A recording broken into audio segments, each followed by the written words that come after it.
Je vais essayer de vous montrer une compétence que je trouve hyper importante et je vous invite à faire ce genre d'exercice. C'est très facile à mettre en place, c'est tout bête et pourtant c'est essentiel. C'est le relax.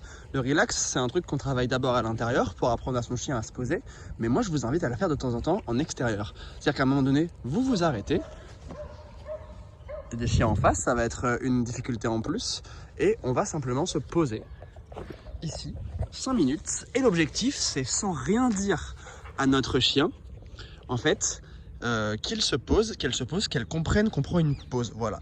Bon, avec Laïka c'est travaillé depuis maintenant longtemps, donc c'est assez on va dire simple et acquis, et en gros l'objectif maintenant c'est de rester là pendant 5 minutes et d'observer et de prendre son temps et de prendre une vraie pause.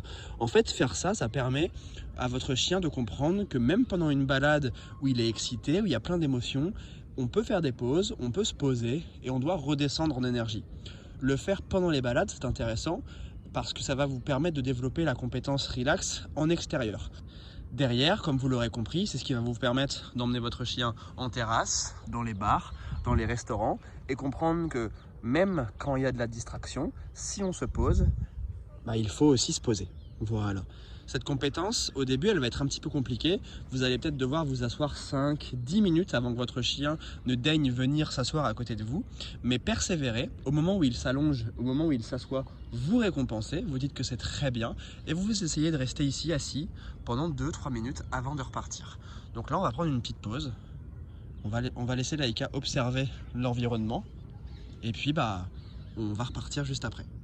Faire ça juste à côté de distractions comme des chiens et tout, c'est évidemment un niveau après. Là déjà, essayez de le faire dans un environnement où il n'y aura personne. Là, moi, je sais que Laïka, elle maîtrise, donc je me permets de le faire alors qu'il y a des chiens à droite, à gauche, et que j'imagine, voilà, elle a très envie d'aller rejoindre. Mais vous, dans votre cas, évidemment, simplifiez-vous la tâche. Vous n'avez pas besoin de faire ça quand il y a plein de chiens dans un parc blindé de monde. C'est très bien ma puce. Là je félicite parce qu'on a quand même un chien juste à côté. Et ce que je vais faire même, c'est que je vais l'autoriser à aller la voir. Comme ça, c'est pas elle qui prend la décision. Et je suis gagnant dans l'histoire. Laïka, tu peux aller jouer si tu veux.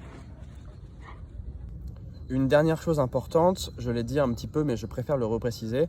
Il ne faut pas dire à son chien coucher ou pose-toi ou quoi que ce soit. Ça doit venir de lui. Parce que sinon vous faites de l'obéissance, vous lui apprenez le coucher en extérieur, mais c'est pas ça que je vous demande. Moi je veux que de manière intuitive, en vous voyant vous asseoir et vous poser et arrêter la balade, votre chien vous rejoigne et se pose. C'est pour ça qu'au début ça peut être long, parce qu'il ne faut rien dire. Voilà, n'hésitez pas à faire des vidéos de votre travail de relax en extérieur, de me taguer ou de me les envoyer. Je suis curieux de voir ça. À très vite.